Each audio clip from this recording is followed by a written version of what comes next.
Cork is another really fun material to work with, and it's also super affordable. I got these cork sheets at the dollar store, and I wanted to turn them into some geometric wall decals, which you can just use as wall decals if you'd like to, but you can also actually pin things into them and use them as kind of like a little pegboard. So the first thing that I did was I just created triangle shapes out of the square shape, and I highly suggest using an X-Acto knife for cutting cork. It is so simple and easy. All you have to do is just kind of create a couple of strokes across using a ruler, and the cork will cut nice and smoothly. So I went ahead and I created these. I also went ahead and created some smaller ones as well, just using a fourth of the cube. And in the end, I had all these different triangle shapes, which I could then go in and add a little bit of painted detail to. So using a little bit of Scotch tape, I just applied that on the edge there. And this one in particular, I wanted to have a nice little white edge. So I went ahead and I added some white acrylic paint on there. I also painted some fully white as well. And once you're done, you can pull off your acrylic paint and you can just attach these to the wall using some 3M mounting squares, and that finishes off this project.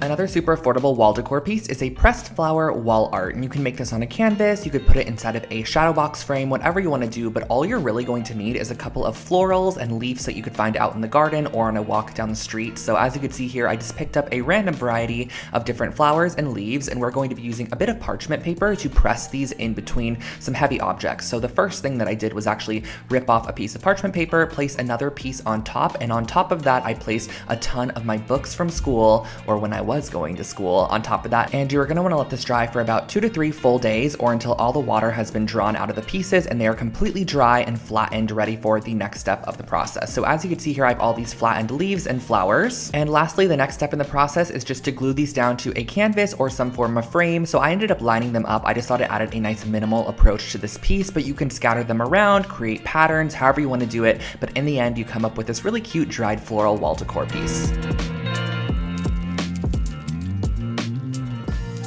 Whenever I create these IKEA rugs here on the channel, you guys always love them so much, and this is going to be one of the designs that I've done. I believe I've done about 3 to 4 of them, but I'm using the Lowhouse rug, which is basically a jute knotted rug from IKEA, and I'm also going to be using some masking tape to mask off any sections that I want to apply the spray paint to. So as you can see here, I applied 2 borders that ran horizontally, and then I applied a ton of vertical strips, and each one of these vertical strips took up about 2 different knots. So I kind of used my knots as measurement, and my masking tape that I used, which I believe was about 1 inch wide, ended up covering 2 full knots. So I was able to kind of measure out as I went, and then I went ahead and applied on my paint here. So I'm just using a regular white acrylic paint. Now, since I've actually created a couple of these rugs since this project was created, I highly suggest using spray paint as opposed to just acrylic paint. Honestly, it is so much easier. You can just spray right over the top of your masked area, wait for it to dry, peel it off. I also feel like the paint goes on so much more opaque as well, and if you do this process, you could apply a clear coat on top to lock it in.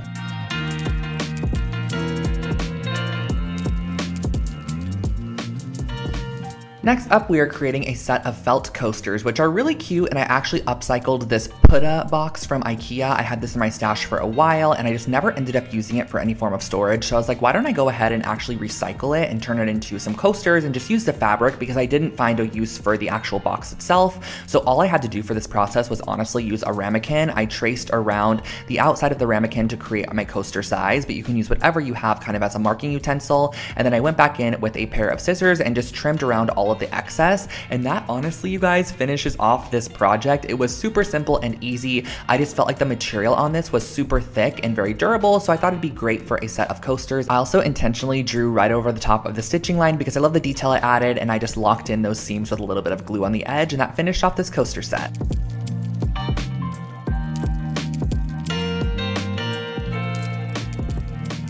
This project here, you guys, really takes me back because this was such an old DIY that I created, but honestly, it's still such a cute concept, and you can totally use this on really anything that is glass and kind of create a frosted glass look. So the first thing that I actually did was just grab some regular old printer paper, and I'm going to be cutting out some triangle shapes, which are going to be our masks. So I cut a 2-inch wide strip of paper, and from that paper, I went ahead and freehand cut a couple of triangles. I just like the organic shape of a freehand cut triangle as opposed to measuring them all out. I think it kind of adds a little bit bit more of a boho element to this piece. And I went ahead and I actually adhered these down with just some water-based glue, just an Elmer's glue stick, because it's super easy to remove from glass. It's kind of just a temporary fixation at the moment. And then what I went ahead and did was actually spray on top of it a coat of sea glass spray paint. And as you can see, when you go ahead and remove those masked triangle sections, it reveals the shiny clean glass underneath, and you have a frosted glass over top, which overall gives you this kind of nice embossed etched look.